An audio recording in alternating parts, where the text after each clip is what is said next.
The day everything went down started like any other quiet afternoon in our neighborhood, the kind of calm where you expect the only noise to be birds in the trees or a car rolling slowly down the street.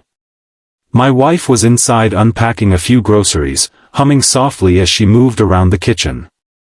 She had no idea trouble was walking right up to our front porch. The first thing she heard wasn't a knock, but the heavy, aggressive slam of boots on the wooden boards outside, a sound that immediately felt wrong. It wasn't the sound of someone politely approaching the door.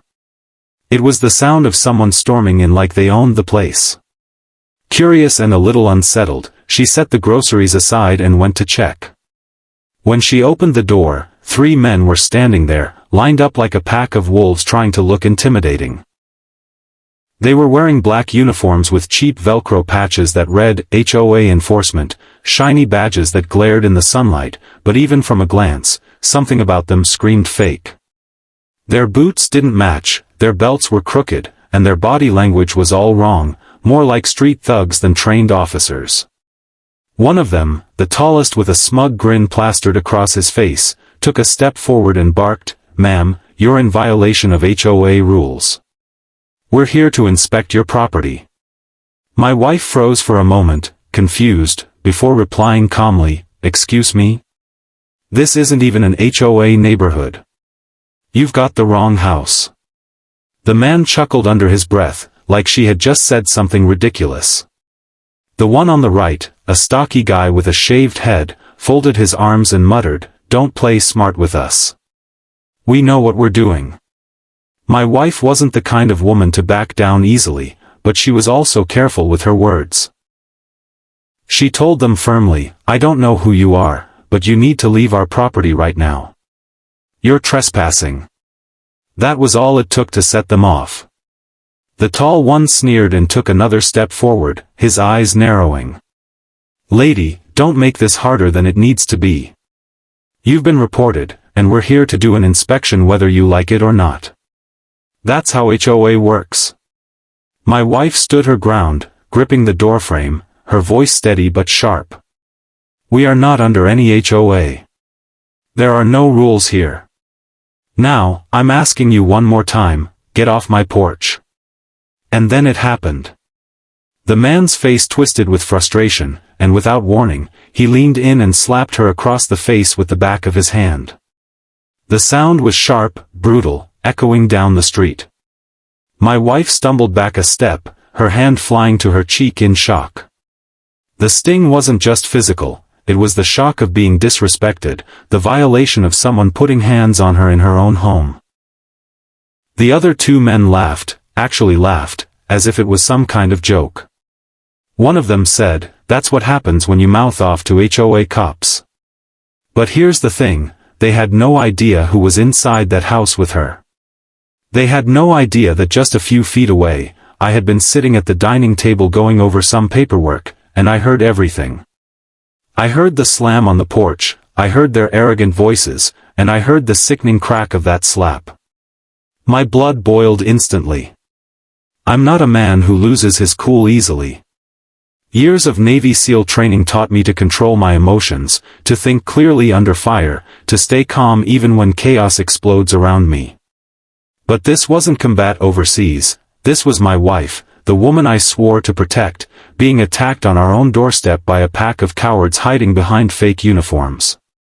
The moment I stood up from that chair, it was like a switch flipped. Every instinct in me sharpened, every step toward the door was measured but full of rage I kept tightly in check. I pushed the door open wider and stepped outside, and the 3 men finally noticed me. My wife's cheek was already swelling, her hand still pressed against it, and her eyes locked on mine, not with fear, but with relief that I was there now.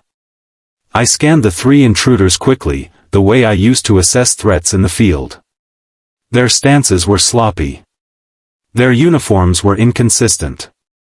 Their eyes betrayed them, no discipline, no training, just thugs trying to look official.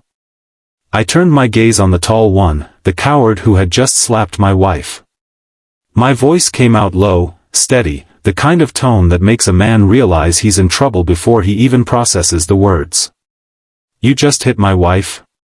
For a moment, there was silence, just the tension hanging in the air. Then he smirked and shrugged like it was nothing. "Stay out of this, old man. We're HOA cops. We can do what we want." The other two chuckled behind him, egging him on. That was their first mistake. Calling themselves HOA cops. There's no such thing, and anyone with half a brain knows it. But these guys were banking on intimidation, hoping someone like my wife would fold under pressure. What they didn't count on was me being inside the house, a man who had spent years facing down armed enemies, surviving ambushes, and carrying out missions most people wouldn't believe if I told them. Compared to what I've faced, these three weren't even a warm-up. I took a slow step forward, my eyes locked on the tall one, and said with a cold laugh, "HOA cops? You mean clowns with fake badges and cheap patches? That's what you're calling yourselves?" Their smirks faltered for just a second, but pride made them puff their chests out. The stocky one stepped forward, crossing his arms like he was trying to scare me. The third one adjusted his belt, standing taller, trying to project authority. To them, I was just some middle-aged man defending his wife. They had no clue that the man standing in front of them had been trained to dismantle threats faster than they could blink. Inside, I was already mapping out every move I'd need if this escalated. My wife behind me, the three of them in front of me, no weapons visible except whatever they had tucked under their belts. My heart wasn't racing, it was steady, focused. The same calm I felt before breaching a door overseas washed over me. And though they thought they were in control, the truth was simple: the moment they laid a hand on my wife, they had already lost. I stood there on the porch, every muscle tight, my fists clenching without me even realizing it. My wife was still holding her cheek, her eyes watering but her spirit unbroken. She whispered, "He hit me," and those three words were all it took for my blood to turn to fire. I stepped forward, closing the distance, and fixed my stare on the tall one who had dared to put his hand on her. "You just hit my wife?" I asked, my voice calm but carrying enough edge to cut glass. He sneered back at me, his arrogance dripping in every word. "Yeah, and what? You gonna cry about it, old man? We're HOA cops. We can do what we want." That was the second time he called himself an HOA cop, as if repeating the lie would make it true. I couldn't help but laugh, low, dangerous, the kind of laugh that makes a man rethink his choices if he's smart enough to listen. But these three weren't smart. They were predators who thought they'd found an easy target. The stocky one with the shaved head stepped closer, squaring his shoulders, trying to use his bulk to intimidate me. "You heard him," he growled. "Step back inside your house before things get ugly." The third one, a lanky guy with a crooked nose, smirked and added, "Or better yet, let us finish our inspection and maybe we'll let this slide." An inspection. That word alone told me everything I needed to know. These guys weren't just wannabes playing dress-up, they were scammers. They'd probably been pulling this act on homeowners all over the county, pushing their way into houses, pretending they had authority, and taking whatever they wanted. Maybe it worked on some people, folks too scared to stand up for themselves, folks who believed the fake badges and cheap uniforms. But they had chosen the wrong house, the wrong family, and the wrong man. I shifted my stance, letting my body angle slightly so my wife was behind me, safe, while I faced the three of them head-on. My voice dropped lower, more dangerous. "You listen to me. You've got 5 seconds to step off my property before I make you regret every decision that led you here." The tall one scoffed, stepping forward so close I could smell the cheap cologne on his uniform collar. He jabbed a finger toward my chest and said, "You don't scare us. We're the law here." That was it, the moment I decided they weren't leaving this porch without being taught a lesson. The first move came fast, just like it always does in a fight. The stocky one lunged forward, trying to shove me back into the house. His mistake. My training kicked in before my mind even processed it. I sidestepped, grabbed his wrist, and twisted hard. His body folded with emotion, and before he could cry out, his fake badge clattered onto the porch floor. He yelped in pain, dropping to his knees, clutching his arm. My wife gasped behind me, shocked at how quickly he went down. But I wasn't even close to finished. The lanky one with the crooked nose tried to jump in next. He swung wide, aiming a sloppy punch at my face. To him, it must have felt fast, but to me, it was slow motion. I ducked under, drove my elbow straight into his ribs, and heard the sharp grunt as the air shot out of his lungs. He stumbled back, doubling over, wheezing for breath like he'd just run a mile. My eyes flicked to the tall one, the coward who had slapped my wife. His smirk was gone now. His bravado had cracked, and behind his eyes I saw something new creeping in, fear. He reached for his belt, pulling out a cheap baton, the kind you can buy at a surplus store. He swung it wildly, the sound cutting through the air. But wild swings don't land on men who've been trained to fight in close quarters, to disarm faster than the blink of an eye. I raised my arm, caught the baton mid-swing, and yanked it clean out of his hands. The shock on his face was priceless, like no one had ever disarmed him before. I tossed the baton behind me, far out of reach, and stepped in close enough that he had to crane his neck to keep eye contact. "You think hitting women makes you powerful?" I said quietly, my face inches from his. "You think a fake uniform makes you untouchable? Let me teach you what real power feels like." Before he could react, I grabbed the front of his uniform and slammed him back against the porch railing. The wood groaned under the impact, and his eyes went wide with panic. My grip tightened, not enough to break him, but enough to make sure he knew he was completely under my control. The other two were still struggling, one clutching his ribs, the other cradling his twisted wrist, but they were too scared to get back up. They looked at each other, silently debating whether to try again or run. I stared down the leader, the so-called enforcer, who had thought he could intimidate my wife, and I let every ounce of my fury pour into my words. "You crossed the line when you touched her. You're not walking away from this like it's some joke." His lips trembled as he tried to talk tough, but the fear in his eyes betrayed him. "Why, you're gonna regret this," he stammered. Regret. That word almost made me laugh again. I had faced men overseas who carried real weapons, who fought with real skill, and who didn't hesitate to kill. Compared to them, these three were children pretending to be soldiers. The only regret here was theirs, for picking the wrong house, the wrong woman, and the wrong husband. I let him drop back onto his feet, but not gently. He stumbled, nearly falling over his own boots, trying to regain his balance. My wife, still standing behind me, whispered softly, "Stop, don't hurt them too much." She wasn't asking out of mercy for them, she was reminding me to keep control, to remember this was our home, not a battlefield.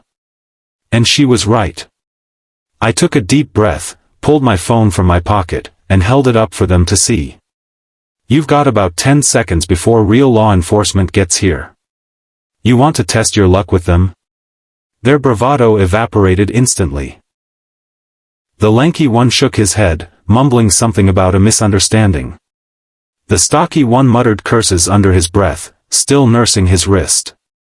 And the tall one, the cowardly leader, kept his mouth shut now, his eyes darting nervously from me to the street as if he was planning to bolt. But it was too late. They had made their move, and now they were trapped. The moment I stripped that baton from his hand and tossed it aside, everything shifted. The fake cop who had hit my wife lost the last shred of confidence he had been clinging to.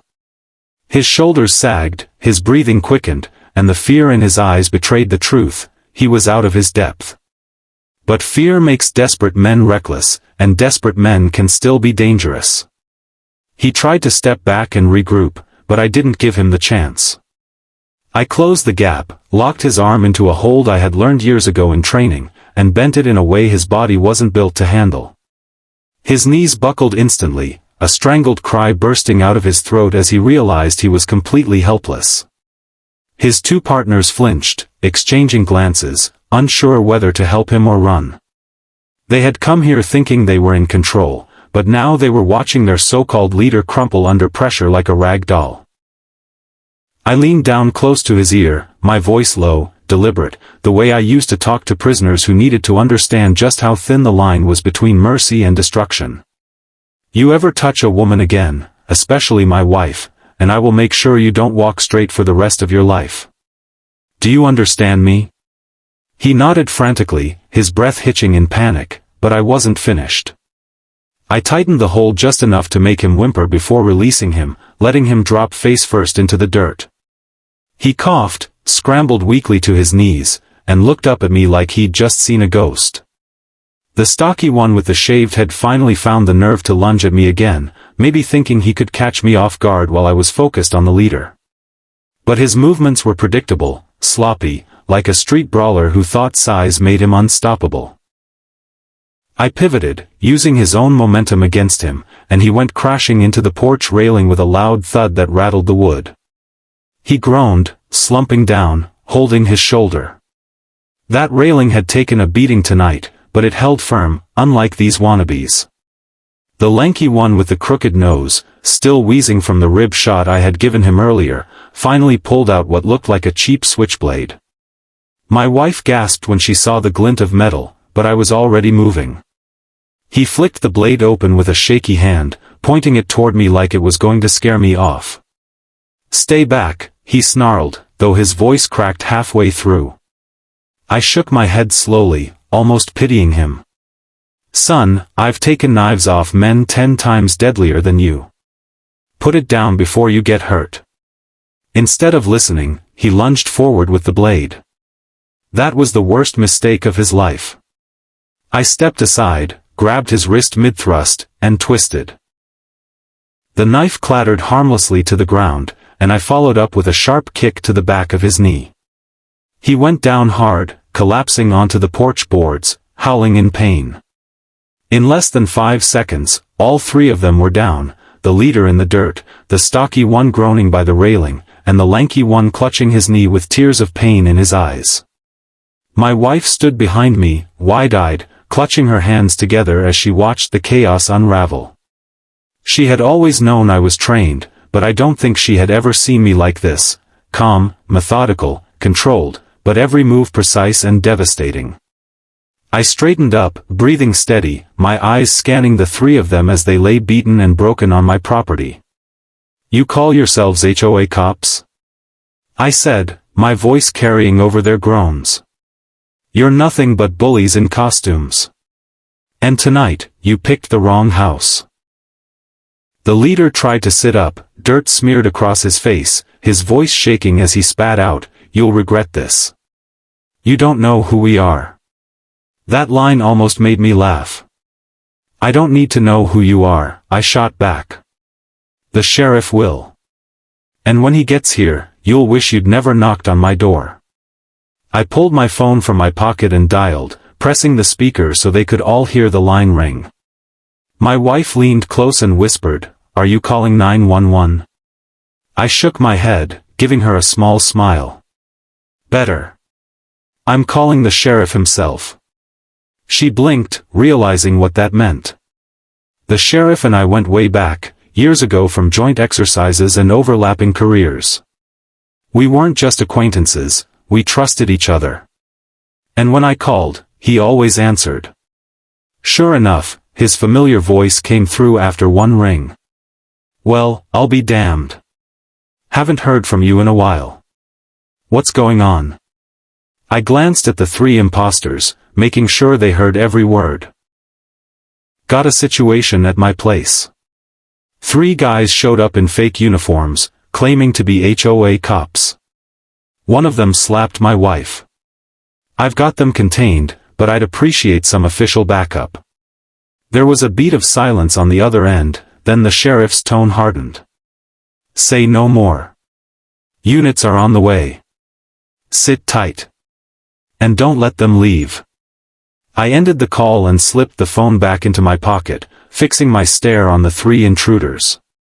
"You hear that? Real cops are coming.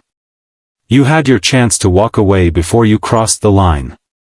Now you're gonna answer for every scam you've ever pulled." The leader's eyes darted back and forth, searching for a way out, but the reality sank in. They weren't going anywhere. My wife fetched an ice pack from inside and pressed it gently against her cheek, still red and swollen from the slap. I turned to her, softening for the first time since this all began. "You okay?" She nodded, her eyes shining with pride. "I am now." When I looked back at the three men, I didn't see threats anymore. I saw cowards, stripped of their false power, waiting for justice to arrive. Still, I kept my guard up, my stance ready. Years of experience taught me never to assume a fight was truly over until the enemy was in custody. The sound of distant sirens began to echo down the street, growing louder every second. The impostors froze, their faces draining of color. For the first time that night, they realized the game was up. And as those flashing lights turned onto our street, painting the night red and blue, I knew they were about to learn the difference between pretending to be authority and facing the real thing. The sirens grew louder until they filled the whole street, bouncing off the houses like a storm rolling in. Red and blue lights lit up the night, flashing across the faces of the three fakes still crouched and trembling on my porch. My wife stood close beside me, holding the ice pack to her cheek, her eyes locked on them with a mix of anger and relief. She didn't flinch when the cruisers screeched to a stop in front of our house. Doors slammed open and real deputies poured out, moving with precision and authority that these impostors could only dream of. The three wannabes froze like deer in headlights, their arrogance completely gone now, replaced with raw panic. One of them tried to mutter something about a misunderstanding, but the sheriff himself was already stepping out of his car, his hat in place, his eyes sharp as ever. The sheriff was a man I trusted with my life, someone who had my back long before I ever settled down in this neighborhood. He scanned the scene with one glance, the bruises on the impostors, my wife's swollen cheek, the dirt and broken porch railing, and he didn't need to ask many questions. He looked straight at me, his voice steady. "These the guys?" I nodded once, simple and direct. That was all he needed. He turned to his deputies and barked, "Cuff them." The three fakes panicked immediately. The stocky one tried to bolt across the yard, but he didn't make it 2 steps before a deputy tackled him flat into the grass, pinning him with a knee in his back. The lanky one stumbled toward the driveway, but his injured knee gave out, and another deputy grabbed him by the collar, yanking him upright before slamming the cuffs on. The leader, the same coward who had slapped my wife, stood frozen on the porch, his eyes darting around as if he was weighing whether to fight or surrender. The sheriff walked right up to him, slow and deliberate, and the man actually flinched back like a child caught stealing candy. "What's it gonna be?" the sheriff asked him coldly. "You gonna cooperate, or you want me to drag you?" The man's bravado cracked completely. He dropped to his knees, holding his hands out, muttering, "It wasn't supposed to go like this." The sheriff cuffed him himself, giving him a shove toward the squad car. Neighbors had started to gather at a safe distance, whispering to each other, phones out recording the scene. They had heard the commotion, the sirens, and now they were watching the great HOA enforcers being hauled off like common criminals. My wife leaned into me, whispering, "They'll never try this again. Not after tonight." I wrapped an arm around her shoulders, keeping my eyes on the arrests, making sure every one of those cowards was secured. Once the 3 of them were cuffed and lined up by the patrol cars, the sheriff walked back over to me, his expression softer now. "You handled yourself, like always," he said with a small grin. "Looks like I showed up just in time for the cleanup." I shook my head, my jaw tight. "They slapped her, Sheriff. On our own porch. They thought they could scare her into letting them in." The sheriff's eyes darkened as he turned to glance at my wife's swollen cheek. His voice carried a sharp edge now. "Then they're not just trespassers. That's assault. And impersonating officers on top of it. They'll be facing serious charges."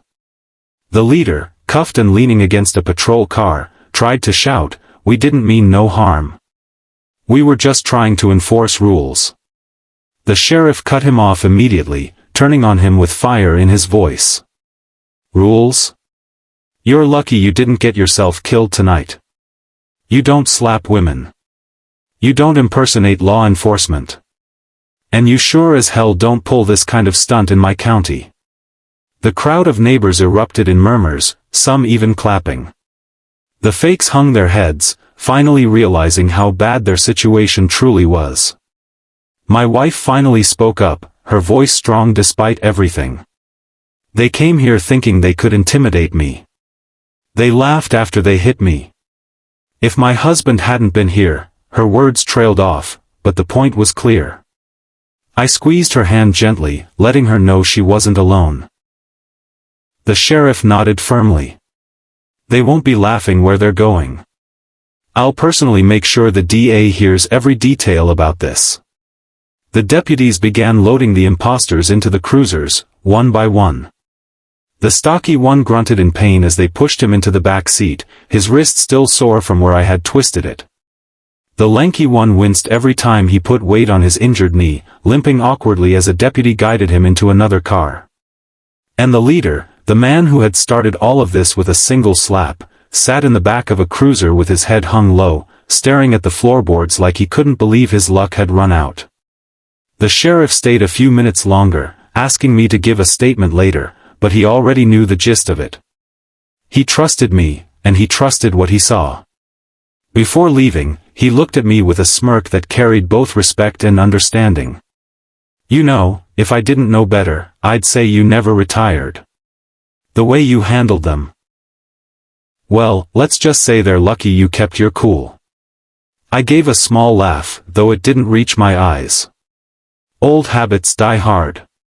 But no one touches my wife. Not in this lifetime.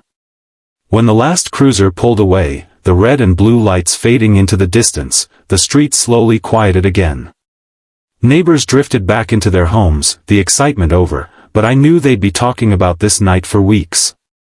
My wife and I finally stepped back inside, closing the door behind us.